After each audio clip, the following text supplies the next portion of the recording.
can't be something more than likely when I've tried and maybe my heart is closed off. I feel like that's what I've heard from some of my friends that are Christian, but I mean, I don't know. No, I zero in on that word try. I have tried and tried and tried. That's religion. That is not the Christian faith. Religion is I try harder to work to God. I need more evidence. I'm not living well enough. It's just my own personal issue, or it's God's. He's just not revealing himself to me. That's try, that's effort. That's emptying the cross of Jesus Christ. Because Jesus Christ came and said, no, you're trying and your efforts are never going to be able to stack up. Jesus Christ says, all you need is need. You just need to say, I need you. I can't do this myself. I can't try anymore.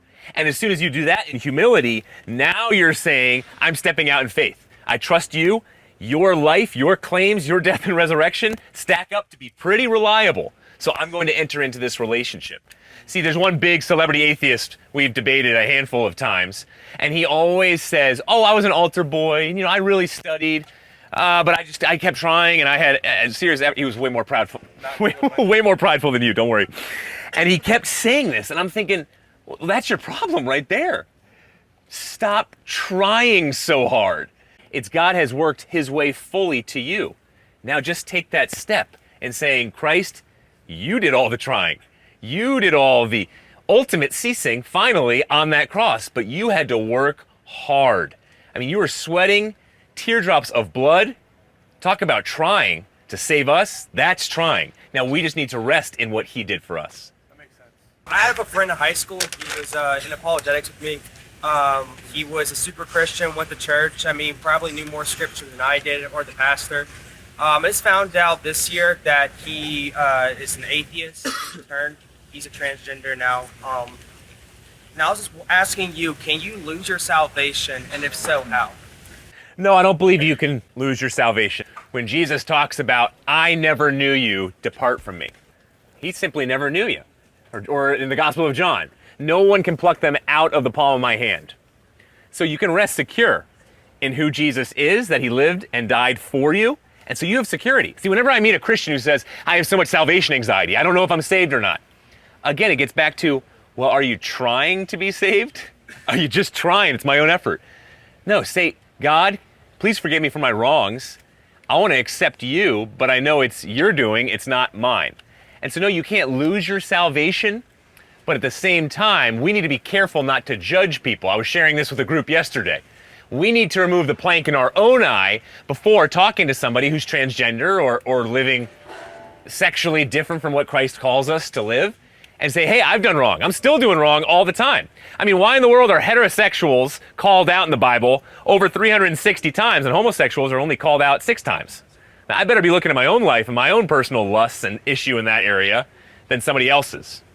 I've been hearing you talk about like all that judging and stuff, and I think earlier you said there better be a judgment day. Yeah. And I'm wondering, why is it there better be a judgment day and not there better be forgiveness? Because I think forgiveness? Yeah. As a Christian, what is like, you're wanting all this wrongdoing to be held accountable. Yeah, thank you. Yeah. But isn't it the power of Christ that he does forgive those things? So why is it that there should be a judgment rather than everything is forgiven?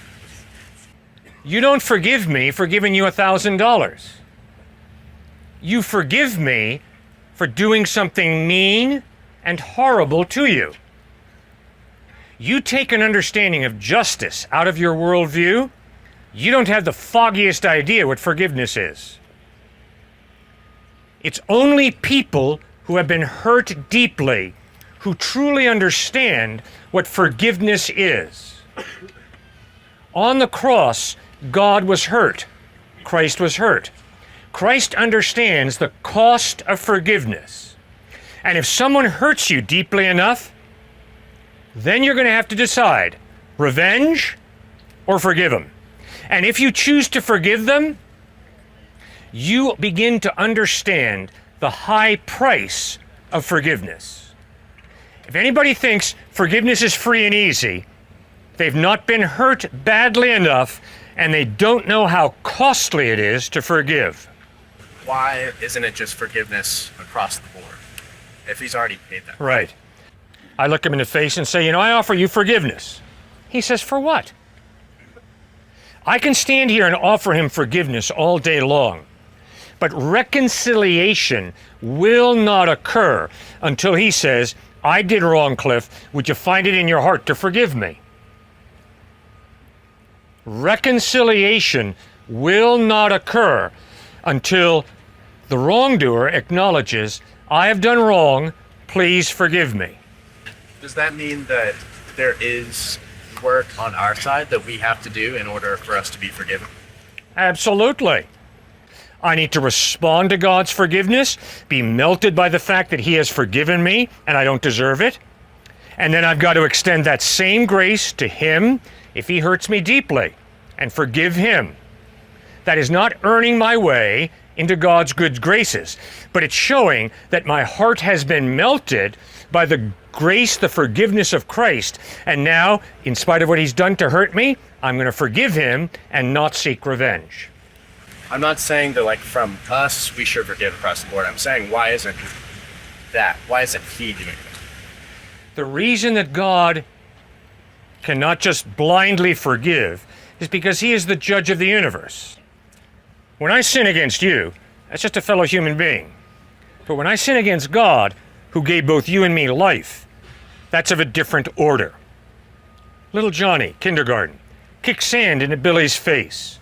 Not good, Johnny. Little Billy's squirming and crying. Teacher comes out. Teacher says, Johnny, you should not have kicked sand into Billy's face. Johnny takes up a hand of sand and throws it into the teacher's face. Johnny, that was not a good move. Teacher hauls little Johnny into principal's office. Principal says, Johnny, what have you been doing? Johnny has a pocket full of sand, pulls it out, and throws it in the principal's face. Not good, Johnny. Things are getting worse. The police arrive. The police come in to the principal's office and say, Johnny, what are you doing? Johnny takes out a handful of sand and throws it in the police officer's face. Not a good decision, Johnny. Johnny grows up to be an older man. One day, the President of the United States is walking in front of him. Johnny reaches out to throw sand into the President's face. Not a good decision, Johnny. The penalty from the sandbox to the President of the United States is going to be different when it comes to throwing sand in someone's face. You throw sand into God's face? Wow, not a smart move. He's the judge of the universe. He's committed to justice prevailing and winning. That's why a person needs to be punished. On the cross, Christ took the punishment that we deserve, thereby offering us the option of forgiveness if we choose it. Every sin has like consequences to it. Considering like sexual immorality and like Christian couples, let's say they fall into that sin before marriage and the product is a child, and every life is a miracle. How would that, I'm just like curious on your thoughts, because there have been some pastors that say like that's God punishing you, but how can life be a punishment? It could be God, in a way, teaching them things, but don't forget, punishment was mainly in the Old Testament. Punishment was. And just because the Israelites were punished, the Amalekites were punished, the Canaanites were punished, does not mean all those people groups or people are going to end up in hell. In no way does the Bible say that. It was probably temporal judgment, and they could be in heaven, many of them. We don't really know. But based off of the new covenant where Christ comes and takes on that punishment that we deserve, we're not walking around being fearful of punishment. So I would disagree with those pastors who are making this one-to-one correlation of saying, oh my gosh, you had a baby out of wedlock, God is punishing you, that's why you're going through all that you're going through. So like me personally, I was baptized as a child, but like I'm now entering like that step and that walk with Christ. And then like for me to be truly saved, am I already saved since I was baptized as a child, or should I be baptized again? Good question. If I were to stand out here and say, hey, just go get baptized and that'll save you, that puts salvation all on your shoulders. And it strips the cross away of its power. If Jesus saved you and said it's based off of his grace, well now if you're saying I'm saved by baptism, no, that's based off of me and what I've done. So ultimately, it's an ego trip.